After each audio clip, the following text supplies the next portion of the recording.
നമസ്കാരം. Media vision വാർത്തകളിലേക്ക് സ്വാഗതം. വിവിധ ആവശ്യങ്ങൾ ഉന്നയിച്ച് വ്യാപാരി വ്യവസായ ഏകോപന സമിതി പേരാമ്പ്ര യൂണിറ്റിന്റെ നേതൃത്വത്തിൽ പഞ്ചായത്ത് ഓഫീസിലേക്ക് മാർച്ചും ധർണയും സംഘടിപ്പിച്ചു. സംഘടനാ ജില്ലാ സെക്രട്ടറി ബാബു കൈലാസ് ഉദ്ഘാടനം ചെയ്തു. അന്യായമായി വർദ്ധിപ്പിച്ച തൊഴിൽ നികുതി പിൻവലിക്കുക, ഹരിതകർമ്മസേനയുടെ സേവനം ആവശ്യമില്ലാത്ത കച്ചവടക്കാരെ യൂസർ ഫീയിൽ നിന്നും ഒഴിവാക്കുക തുടങ്ങിയ ആവശ്യങ്ങൾ ഉന്നയിച്ച് കേരള വ്യാപാരി വ്യവസായി ഏകോപന സമിതി പേരാമ്പ്ര യൂണിറ്റ് കമ്മിറ്റിയുടെ നേതൃത്വത്തിൽ പേരാമ്പ്ര ഗ്രാമപഞ്ചായത്ത് ഓഫീസിന് മുന്നിലേക്ക് മാർച്ചും ധർണയും സംഘടിപ്പിച്ചു.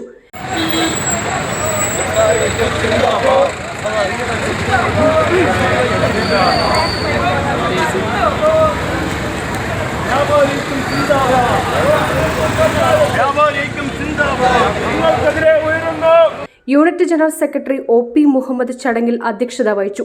സംഘടനാ ജില്ലാ സെക്രട്ടറി സുരേഷ് ബാബു കൈലാസ് മാർച്ചും ധർണയും ഉദ്ഘാടനം ചെയ്തു. വ്യാപാരികളെ ദ്രോഹിക്കുന്ന ഒരു സമീപനമാണ് ഈ അടുത്ത കാലത്ത് നാം കണ്ടത്.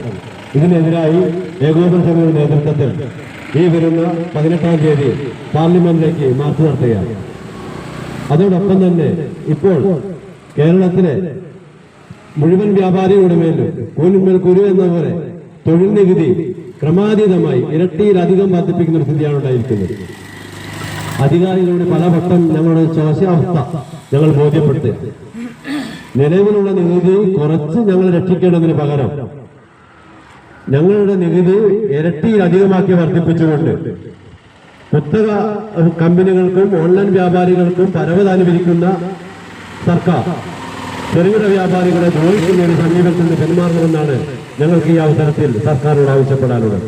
മണ്ഡലം പ്രസിഡന്റ് ഷെരീഫ് ചീക്കിലോട്, ജില്ലാ പ്രവർത്തക സമിതി അംഗം CM Ahammed Koya, secretary VP Suresh, Prakashan TK, youth wing president Firoz Kallad, Sunilkumar, Muhammad Noufal തുടങ്ങിയവർ സംസാരിച്ചു.